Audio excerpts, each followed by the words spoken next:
구약성경 625쪽 역대상 9장 31절 32절 함께 같이 봉독해 볼까요? 2절밖에 되지 않으니까.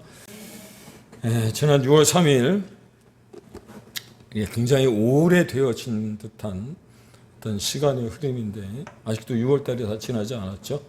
대선이 있었습니다. 대선. 대통령을 뽑는 선거가 있었다는 겁니다. 결과에 대해서 어떻게 생각하시는지는 잘 모르겠습니다. 여러분들이 지지하셨던, 원하셨던 분이 대통령이 되셨을까요?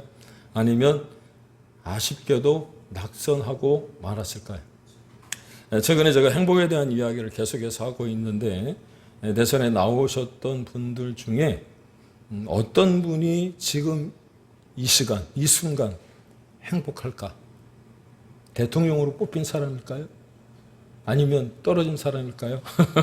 당연히 대통령에 뽑힌 사람이겠죠. 그런데 제가 생각하기에 행복에 관한 어떤 여러 가지 기준들이 많기 때문에 콕 집어서 이렇다 저렇다 말씀드리기는 좀 어렵지만 오늘 설교를 준비하는 가운데 들었던 생각은 대통령으로 뽑힌 사람은 대통령으로 뽑혀서 행복한 것이 아니라 제가 보기에 주어진 일이 있고 일거리가 있기 때문에 행복하지 않을까 그런 생각이 들었어요. 그동안 하고 싶었던 일이 있었는데 못했잖아요. 그런데 이제 내게 대통령으로서 주어진 일이 있다면 행복하죠. 그렇다면 대선에서 낙선하신 분은 이 시간 불행할까요? 그런 생각을 들 수도 있을 것 같아요. 낙선을 했으니까, 낙마를 했으니까. 하지만 불행하다 여기기보다는 제가 그분에게 이렇게 제안을 해보고 싶더라고요. 지난 2달 동안 대선에 임하며 그분을 지지했던 분들이 계시잖아요. 그 많은 사람들이 그분을 사랑했다면, 그래서 사랑을 받았다면, 그렇게 사랑을 받았다고 여기면 비록 낭만은 했지만 대통령 선거에서 떨어지기는 했지만 행복하지 않을까. 물론 그 일 또한 쉽지는 않습니다. 따라서 우리 그리스도인들이 여기에 적용을 해서 볼 때 언제 행복할까? 언제 행복할까? 앞서 말씀드린 그대로입니다. 하나님께서 부르심을 받아서 주님의 나라를 위하여 일할 거리가 있다라고 하는 것, 일할 수 있다라고 하는 것에 감사하고요. 그렇게 주님이 나를 사랑하고 있다는 사실을 발견하게 되면 여러분 행복하다라고 하는 겁니다. 동의하십니까? 혹시 앞에 화면에 보이시나 모르겠습니다만 주의 궁정에서의 한날이 다른 곳에서의 첫날보다 나은즉 악인의 장막에 사는 것보다 내 하나님 성전 문지기로 있는 것이 좋사오니 여호와 하나님은 해요 방패시라. 여호와께서 은혜와 영화를 주시며 정직하게 행하는 자에게 좋은 것을 아끼지 아니하실 것임이니이다. 만군의 여호와 주께 의지하는 자는 복이 있나이다 라고 하는 말씀을 들어보신 적이 있으십니까? 이 말씀은 시편 84편 10절, 11절, 12절 말씀인데요. 여러분들이 이 말씀을 성경으로 보시면 표저에 뭐라고 되어 있느냐? 고라 자손의 시라고 되어져 있어요. 시편 150편 가운데 이 고라 자손의 시가 우리가 아는 다윗이나 모세의 시 외에도 또 고라 자손의 시가 적혀 있는데 모두 11편의 시가 적혀 있습니다. 그것은 별로 그렇게 중요한 것은 아니고요. 그런데 이 표제에 고라 자손의 시라고 되어 있다면 고라 자손은 도대체 누구죠? 고라의 후손들이겠죠. 그렇다면 고라는 또한 누구입니까? 민수기 16장에 보시면 광야 한가운데 있을 때 모세의 지도권에 대항하여 도전을 하다가 땅이 갈라져서 앞에 화면에 보이시나요? 땅이 갈라져서 이스라엘 백성들 중에 죽임을 당한 사람들이 있어요. 그 가운데 한 부족이 바로 한 지파가 바로 고라 자손입니다. 고라입니다. 근데 그 중에 세 아들이 죽지 않고 살아남아서 민수기 16장에 보면 후대의 성전의 문지기로 또 찬송하는 자로 성가대로 뿐만 아니라 오늘 여러분들이 보았던 그 본문에서 성전에서 빵을 굽는 일로 하나님을 섬기도록 했다는 거예요. 그렇다 보니까 그들이 그 고라 자손의 후손들이 그 일에 얼마나 충성했을까. 비록 세상적인 시각으로 보면 하찮은 일일 수 있잖아요. 성전의 문지기로 또 성가대로 성전에서 빵을 굽는 일로 봉사를 했다면 하찮은 일일 수 있을 것 같은데 그들은 그들에게 맡겨진 일이 있다는 것에 행복했고요. 할 일이 있다는 것에 정말 감사했다. 왜냐? 한편 생각해 보면 이 고라의 후손들은 다 죽을 수밖에 없었던 인생들이었잖아요. 그런데 구사 일생으로 목숨을 부지했으니 살아있는 것만으로도 감사했을 것이고요. 나아가 할 일이 있다는 것만으로도 행복했을 것 아닙니까? 따라서 맡겨진 일이 어떠했든지 개의치 않고 당연히 충성했겠죠. 그리고 충성심이 어떠했는지를 말씀을 드린다면 앞서 말씀드렸던 시편 84편 1절과 2절에 이렇게 기록하더라고요. 만군의 여호와 주의 장막이 어찌 그리 사랑스러운지요. 내 영혼이 여호와의 궁정을 사모하여 쇠약함이요 내 마음과 육체가 살아계시는 하나님께 부르짖나이다. 이게 무슨 말이냐면 비록 하나님의 성전의 문지기로 평생을 살아도 좋다는 거예요. 감사하다는 거예요. 행복하다는 거예요. 그리고 그렇게 살 수 있기를 하나님께 부르짖는 겁니다. 뿐만 아니라 이 고라 자손이 지었던 시편 가운데 우리가 찬양으로 부르고 있는 시가 있죠. 사슴이 시냇물을 찾기에 갈급함같이 내 영혼이 주를 찾기에 갈급하나이다. 그만큼 하나님을 찬송하고 그 영혼을 다해서 하나님을 부르짖었다라고 하는 것을 우리가 볼 수 있는 거예요. 뿐만 아니라 시편 45편에 보면 하나님의 이름을 얼마나 높였는지를 볼 수가 있는 겁니다. 우리도 마찬가지 아닙니까? 에베소 2장 1절에 보면 예수 그리스도께서 십자가에 달려 우리의 죄를 대신하여 죽으심으로 말미암아 허물과 죄로 죽었던 우리를 살리셨고 그리스도께서 다시 살아나실 때 살아날 것을 믿는 하나님의 자녀들이라면 우리도 이와 같은 하나님을 찬송할 수 있는 찬양할 수 있는 마음이 우리에게도 불일 듯 일어날 수 있기를 주의 이름으로 축복합니다. 예, 안전하서나 당신 생각이 아니고요. 교회 생각, 하나님 생각하는 거예요. 하나님 생각. 믿습니까? 예, 세상을 향하던 우리의 시선을 교정해서 교정하는 거예요. 예, 지금도 주일임에도 불구하고 세상을 향하여 나가는 시선들이 얼마나 많습니까? 그 시선들을 교정해서 예수님께 나의 시선을 고정할 수 있기를 주님의 이름으로 축복합니다.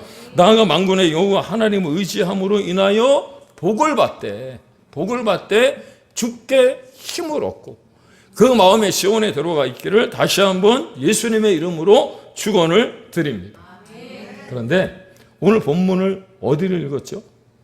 역대상이에요. 역대상. 사실 설교 시간에는 이 역대상 본문을 잘 꺼내 들지 않습니다. 목사님들이.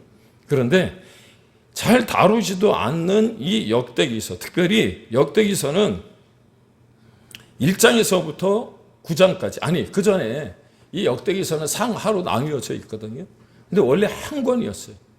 그리고 이 역대기서는 우리 성경에는, 우리말 성경에는 열왕기서 뒤에 나오지만 히브리서 성경에는 맨 뒤에 나오거든요. 어쩌면 이스라엘 백성들이 성경을 적으면서 이스라엘 백성들에게 가르쳐주고 말하고 싶었던 어떤 메시지가 있었을 것이라는 겁니다. 특별히 이 역대기서의 역대기상으로 분류되어지는 이 역대기상의 1장부터 9장까지는 우리가 발음하기도 힘든 사람들의 이름을 계속해서 기록하며 족보로 구성이 되어져 있어요. 모두 몇 명이나 나올까? 이것도 인터넷에 나오나? 네이버에 한번 물어보고 찾아봤더니 1159명이나 되어지더라고요. 제가 다 쉬어본 건 아닙니다. 예. 어마어마한 숫자가 기록이 되어져 있어요. 근데 그리 중요한 것은 아닌 것 같은데 왜 이 역대기서를 시작하면서 무려 9장에 걸쳐서 9장을 할애하여 이스라엘의 족보를 기록했을까 생각을 해보니까 그 이유는 다름이 아니라 이스라엘의 정체성, 이스라엘의 백성들의 어떤 아이덴티티를 드러내주고 싶어서 그랬다는 겁니다. 무슨 말이냐면 이 역대기서가 기록되어진 것은 이스라엘이 바벨론의 포로로 끌려간 후 70년이 지난 그리고 예루살렘으로 돌아온 후 한 40년 정도 지난 후에 기록이 되어진 것이거든요. 같은 본문인데 역대상 3장 16절에 보면 남유다의 마지막 왕인 시드기야라고 하는 사람이 있어요. 이 사람이 눈이 뽑혀서 바벨론의 포로로 잡혀갈 시점에 같이 간 부모 세대들이 있었겠죠. 그런데 70년이라고 하는 시간이 바벨론에서 흐르고 난 뒤에 바벨론에서 예루살렘으로 돌아온 사람들은 그렇다면 누구일까요? 그의 후손들이겠죠. 후손들. 그러니까 포로로 잡혀간 사람들은 대부분 죽고 그의 아들들이나 손자들 혹은 증손자들이 고향으로 돌아온 겁니다. 그렇다면 이게 무슨 상관이 있느냐? 한번 생각해 보세요. 나름대로 70년이라고 하는 시간이 흘렀으면 그리고 부모님 세대는 다 돌아가시고 그 후대들이 바벨론에서 정착을 했다면 나름대로 그 땅에 뿌리를 내리고 때로는 부와 명예를 누릴 수도 있었을 것 아닙니까? 그 증거가 어디 있느냐면 우리가 잘 아는 에스라, 느헤미야, 다니엘 같은 사람은요 바벨론에서 고위 관직에 오른 사람이었고 에스더 같은 사람은 왕후에 오르기도 했잖아요. 그게 성경에 기록이 되어져 있죠. 따라서 그들이 바벨론 사람인지 이스라엘 사람들인지 모호했을까라. 피는 이스라엘의 어떤 피를 받아서 부모님으로부터 너는 이스라엘 사람이라고 하는 것을 들어서 알고는 있는데 내가 지금 살고 있는 것은 바벨론이고 바벨론에서 누리고 있는 어떤 혜택들을 받고 있다 보니까 도대체 내가 이스라엘 사람인지 바벨론 사람인지 애매한 거예요. 그러니 예루살렘으로 돌아간다. 이제 포로에서 해방이 되어 예루살렘으로 돌아간다라고 하는 것은 어쩌면 단순한 문제가 아니라고 하는 거예요. 야, 드디어 포로 생활이 끝났구나. 환호성 칠 일이 아니었다는 거예요. 여러분들이 한번 바벨론의 포로로 잡혀가 그 뿌리를 내리고 살았던 사람들이라고 생각을 한번 해보세요. 그러면 포로 생활에서 풀려나 이제 예루살렘으로 귀환하여 돌아가라고 집으로 돌아가라고 할 때 여러분들이 그 일이 쉬운 일이었을까요? 삶을 통째로 헌신해야 하는 어려운 결단이 필요로 했을 거라는 거죠. 한번 여쭤보겠습니다. 예전에도 성경 공부할 때 그런 말씀을 드렸어요.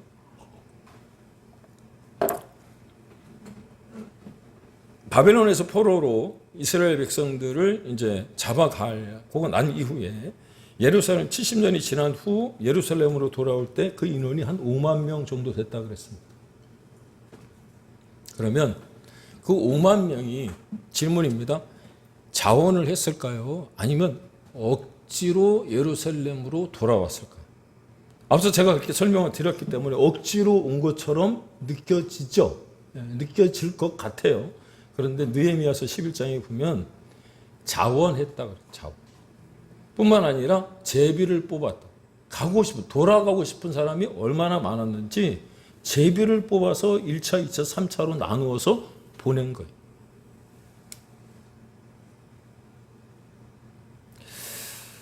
이런 거 한번 생각해 봅시다. 우리나라가 일제치하 36년 동안에 일본에 동화되어진 사람들이 얼마나 많았죠. 저희 부모님 세대를 한번 생각해 봐도 저도 우리 부모님의 영향을 받아서 지금도 문득 뭐 일본 말이 불쑥불쑥 튀어나오잖아요. 그런데 혹시 우리나라에 한글이 없었다면 지금 우리나라는 어떤 말을 쓰고 있을 것 같습니까? 네? 일본 말을 아마 쓸 거예요. 비록 일본과 대한민국이 나눠져 있다고 할지라도 한글이라고 하는 이 정체성이 없었다면, 한민족이라고 하는 정체성이 없었다면 여러분 지금도 우리나라 사람들은 비록 일본과 한국으로 나누어져 있을지 몰라도 일본 말을 쓸 수 있을지 모르는 거죠. 그렇지 않습니까? 오히려 일본말 쓰는 것을 더 좋아했던 분들이 많잖아요. 근데 우리 부모님 세대가 바로 그랬다는 겁니다. 일본 사람인지 한국 사람인지, 한국 사람인지 일본 사람인지. 그런데 그렇게 바벨론에 동화되었을 것 같은 이들이 지금 당장 찾아야 했던 것이 무엇이냐면 역사의 뿌리였어요. 그래서 이 역대기 서 1장, 역대상 1장으로 여러분들이 거슬러 가보시면 족보가 거슬러 올라가 아담에까지 이르는 것을 보게 되어지고요. 그들의 족보가 아담에서부터 시작되어졌다라고 하는 것을 이야기해주고 있는 겁니다. 그런데 그 족보에서 우리가 감추어진 비밀 가운데 하나가 무엇이냐면 바로 역사의 주관자가 하나님이시라고 하는 것을 말해주고 있는 거죠. 믿습니까? 네. 하나님이 그들을 택하셨다는 것을 말씀해주고 있는 거예요. 그리고는 역대상 1장에서부터 9장까지 수많은 사람들의 이름들을 나열하는 중에 우리가 들어봤을 만한 이름이 한 사람 역대상 4장에 나옵니다. 누구죠? 역대상은 읽어보진 않았지만 그 이름은 들어봤어요. 누굽니까? 야베스라고 하는 거죠. 야베스. 야베스의 기도, 한때 우리가 함께 은혜를 말씀으로 나누지 않았습니까? 야베스의 기도 들어보셨나요? 야베스가 이스라엘 하나님께 아뢰어 이르되 원컨대 주께서 내게 복에 복을 더하사 나의 지경을 넓히시고 같이 하셔야죠. 이거 외우고 같이 여러분의 기도로 삼으시라 그랬는데 한번 같이 해봅시다. 시작. 원컨대 주께서 내게 복의 복을 더하사 나의 지경을 넓히시고 주의 손으로 나를 도우사 나로 환난을 벗어나 근심이 없게 하옵소서 하였더니 그 밑에가 더 중요한 거예요. 하나님이 그 구하는 것을 허락하셨더라. 할렐루야. 사랑하는 여러분, 이 기도가 우리 기도가 되고 그렇게 응답받게 되시길 주님의 이름으로 축원을 드립니다. 그리고 나서는 도무지 알 수 없는 이름들이 계속해서 나오는데 그렇게 쉽지 않은 이름들을 읽어가다 보면 쉽게 지나쳐 버릴 수밖에 없지만 저의 눈에 띈 한 사람이 있었어요. 오늘 본문에 등장하는 마띠다라고 하는 사람이고요. 이 사람은 어떤 사람이냐면 제가 생각하기에 하나님이 기억하신 숨겨진 영웅이더라.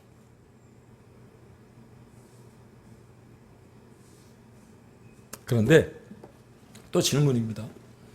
마띠다 앞에 저도 발음하기가 지금 힘들어요. 마띠다라고 하는 이름을 듣는 순간 여러분들 머릿속에 또 한 사람이 혹시 비슷한 이름이 생각나는 사람 없습니까? 그 옆에 있잖아요. 마띠아. 그러면 마띠아는 또 누구냐?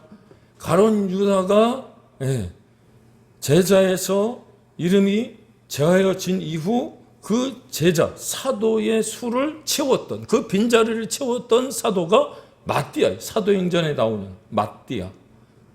그렇다면 제가 이 마띠다와 마띠아를 왜 대조를 하고 비교를 했느냐면 말씀을 준비하다 보니까 이 마띠아의 이름의 뜻이 하나님의 선물이었고요. 마띠다의 이름의 뜻 또한 하나님의 선물이었어요.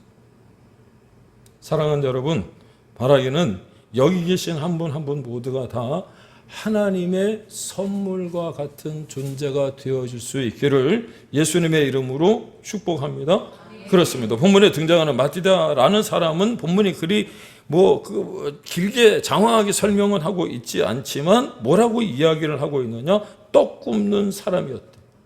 요즘으로 말하면 빵을 굽는 사람이었다는 겁니다. 그렇다면 성경은 왜 하필 많은 사람들 중에 이 사람을 구별하여 떡 굽는 사람의 이름으로 그렇게 적어 놨을까요? 떡 굽는 일 때문에 나라가 흥하는 것도 아니고 위기에서 벗어나는 것도 아니잖아요. 그냥 빵만 구우면 되는 거잖아요. 떡 잘 굽는다고 사람들이 은혜를 받는 것도 아닐 것이고요. 설령 떡을 좀 잘 못 구웠다고 해도 그다지 큰 문제가 되지 않습니다. 그런데 왜 본문은 굳이 고라 자손 살룸의 맏아들 마띠다라는 사람의 이름과 직업을 구체적으로 언급하고 있을까? 그것은 다름이 아니라 우리가 생각하기에 그저 그런 사람, 무명의 사람처럼 여겨질지는 모르겠습니다만 여러분, 이 사람의 이름을 누가 기억하셨다는 거죠? 하나님이 기억하신 줄로 믿으시기를 바랍니다. 오늘 이 시간 하나님 앞에 나와서 예배를 드리는 중에도 그렇죠. 이름도 없이 빛도 없이 헌신하며 섬기는 우리의 모습을 누가 기억하신다는 거예요? 하나님이 기억하신다는 거예요. 나 같은 존재를 누가 알아줄까 싶지만 하나님이 분명 기억하시기 때문에 여러분, 우리 한 사람 한 사람이 정말 특별한 존재인 줄로 믿으시기를 바랍니다. 그렇습니다. 마띠다 같은 사람이 했던 일이 특별한 일은 아니잖아요. 탁월한 리더십이 필요하지도 않습니다. 잘한 티도 나지 않고요. 또 못한다고 큰 문제가 생기는 것도 아니에요. 한마디로 영향력이라고는 거의 없는 일이었지만 마띠자는 자신에게 맡겨진 일을 결코 소홀히 대하지 않았다. 달리 말씀드리면 하나님의 시각으로 볼 때, 세상적인 시각으로 보면 별 볼 일 없어 보일지도 모르겠습니다. 그런데 하나님의 시각으로 보니까 마띠자는 특별했다는 거예요. 특별했다. 왜냐? 우리가 생각하기에 별일 아닌 것처럼 여길지 모르겠지만 유독 마띠자는요, 특별하지 않은 일을 비범하게 해냈기 때문이라는 거예요. 사랑하는 여러분, 우리에게도 이런 마음이 있기를 소망합니다. 주방에서 점심을 준비하고 설거지를 하는 일, 준비 찬양으로 섬기는 일, 주일에 교회에 오시면 빗자를 들고 떨어진 휴지를 줍는 일, 헌금위원으로 안내위원으로 봉사하고 섬기는 일, 어쩌면 하찮아 보일 수도 있을지 모르겠습니다. 그러나 그 일을 나만의 특별한 일로 만드실 때 하나님은 그 일을 결코 가벼이 보지 않으시고 우리를 기억하시는 줄로 믿으시기를 바랍니다. 그 뒤에 32절에 보니까 뭐라고 얘기합니까? 또 그의 형제 그가 자손 중에 어떤 자는 진설하는 떡을 맡아 안식일마다 준비하였더라. 마띠다가 구운 그 떡을 그가 자손 중에 이름도 없는 그 한 사람이 주님 앞에, 하나님 앞에 제단에 올려놓는 일을 매주 감당했다. 누가 보던 보지 않던 자기에게 맡겨진 일이잖아요. 왜? 죽을 수밖에 없었던 인생을 하나님이 살려주셔서 그 일을 맡겨주셨기 때문에 그것에 감사하고 행복하여 악인의 궁정에서 첫날을 사는 것보다 하나님의 성전의 문지기로 하루를 사는 것이 더 감사하고 행복하다고 고백합니다.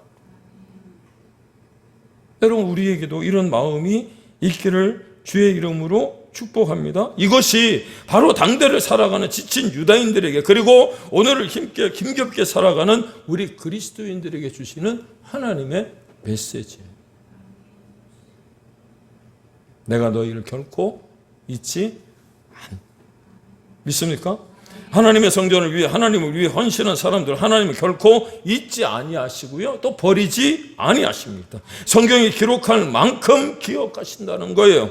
그렇습니다. 아무도 주목하지 않은 작은 일 온 마음으로 감당한 맛디자 아무리 열심히 해도 부자가 되는 것과는 상관이 없는 그 일을 기쁨으로 계속한 맛디자를 하나님은 분명히 기억하신 줄로 여러분 믿으시기를 바랍니다.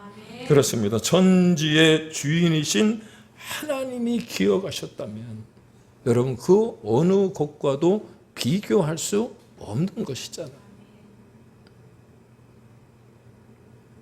아무리 많은 부와 높은 명예를 가진다 해도 하나님이 기억해 주시는 것과 비교할 수 없는 것, 여러분 우리가 이것을 기억한다면 하나님이 내게 맡겨주신 그 일이 비록 보잘것 없다고 할지라도 작은 일에 충성함으로 말미암아서 그 끝에 하나님을 만나게 되었을 때 잘했다 칭찬을 받는 우리 모두가 다 되어질 줄로 믿습니다. 그러므로 하나님의 일을 할 때 너무 이름을 드러내며 하려고 하지 않기를 바랍니다. 이름이 뭐 그렇게 중요하죠? 누가복음에 보면 주님이 파송했던 70여 명의 무명의 전도자들이 나오잖아요. 12명의 제자의 이름이 기록되어진 것과는 달리 주님이 세우신 70명의 무명의 전도자들이 나가서 복음을 증거하고 돌아왔을 때 그 끝에 주님이 하셨던 말씀이 무엇이냐? 귀신들이 너희에게 항복하는 것으로 기뻐하지 말고 너희의 이름이 어디에 기록된 것을 기뻐하라고요? 하늘에. 지난주에도 말씀을 드렸잖아요. 우리의 이름이 생명책에 기록된 그것으로 기뻐하고 감사하며 행복해 한다면 주 예수보다도 귀한 것은 없다고 고백하는 우리 모두가 다 되어질 줄로 믿습니다. 다만 언젠가에도 말씀을 드렸습니다만 에스더서를 아마 함께 나눌 때 그런 말씀을 드렸나요? 지금 당장 내가 한 일에 대하여 무언가 주어지지 않아서 섭섭할지는 모르겠습니다. 그런데 그럼에도 불구하고 우리가 하나님의 자녀로 하나님을 아버지라고 부르며 항상 주실 것이라고 하는 그 믿음으로 살아간다. 우리가 하나님을 부르짖을 때 하나님께 간구하고 기도할 때 하나님이 분명히 주실 것이라고 하는 그 믿음이 우리가 있기에 하나님과의 관계 속에서 흔들리지 아니하는 신실한 종들이 되어진다면 하나님의 때에 따라 부어지는 놀라운 은혜들 여러분 받게 될 것이고요. 또 그 믿음으로 살아갈 때마다 감사하고 행복함으로 승리하는 우리 모두가 다 되어질 줄로 믿습니다. 기도하겠습니다.